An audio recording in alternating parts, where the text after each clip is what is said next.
We're in Cyprus. My name is Yael Tamar, and I'm the CMO Partner at SolidBlock, and we are leading the trend of tokenization of real estate assets, which will make real estate much more accessible, transparent, and democratized and accessible for everybody. All investors that want access to the basic asset that will enable them to grow wealth. So the reason why we're here today with Dr. Pandwe Gibson is to discuss the space of security tokens, which is the way we generate wealth and issue digital securities using blockchain, and how this trend will again make almost any space like real estate or green energy or other industries able to basically develop and become much more accessible, like I said, and streamline the investment in development in these industries. Hi everybody, I'm Pandwe Gibson. I'm originally from Earth, so I have lived all over, sort of everywhere on the planet. I'm born in Chicago, raised between Chicago and New Orleans, grew up in Ghana, in France, both North and West, so like literally all over on multiple continents. And through that work experience, I saw the importance of addressing climate change and sea level rise, have done work with the UN as it relates to the SDGs, and have done work on supply chain management in terms of my time at MIT. Maybe we have heard about what STOs are in this industry, what it is, for maybe 2 years. And what have we learned during this time and what to look for? Because basically now a decade is ending and we're on the verge of something like a really new time. So what are the lessons and what we should look forward to in this industry of the digital assets on the whole in the future? So there's a big dichotomy in the industry. On the one hand, people are disappointed and are saying that the industry has not taken off. I'm not one of those people, and I'll tell you why.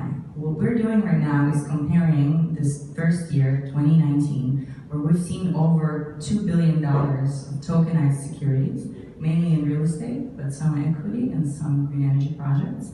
We're comparing these $2 billion to 30 billion, or no, sorry, so how much was raised in the ICO? It was around 10 billion, I would say, that was raised in the last 3 years. Now, when we look at the history of ICOs, like the first ICO was conducted in, I think, around 2013, and it was somewhere around 5 million was raised. And in the later years, 14, 15, 16, we haven't seen much happening, and then 17, 18 was a huge surge of ICOs, mainly because of the increase in the price of Bitcoin, which created these Bitcoin whales, and millionaires are always throwing money around, barely reading the white papers, basically playing the lottery, right? So we've seen this huge surge in space, which gave rise to 2 very successful ICOs. One was Block 1, raising $4 billion, right? And seeing raises of tens or hundreds of millions.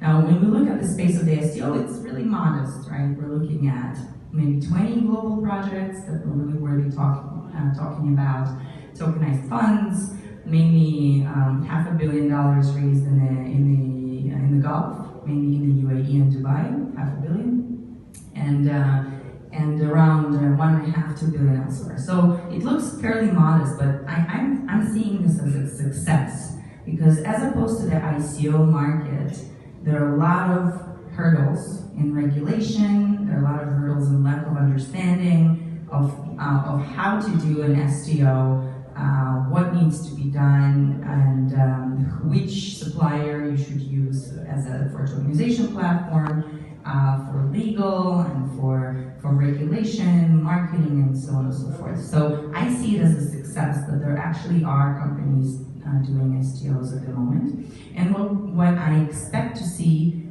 is a rise in probably 2021, but hopefully in 2020, when we're going to see a lot more clarity for regulation, much cheaper services and also asset owners that are not afraid to enter the space.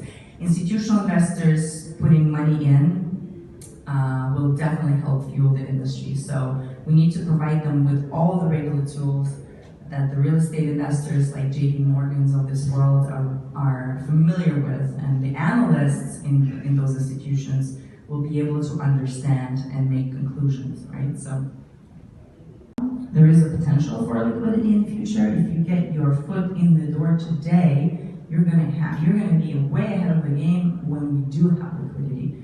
When are we gonna have it? When we have a significant market cap, when we're gonna have a lot of projects, institutionals coming in. When will institutionals come in? When we have when we have projects or funds over $100 million listed on various exchanges. That's when you're gonna see the JP Morgans and Lehman Brothers and of this world come in and invest. So, and we're working to make that happen.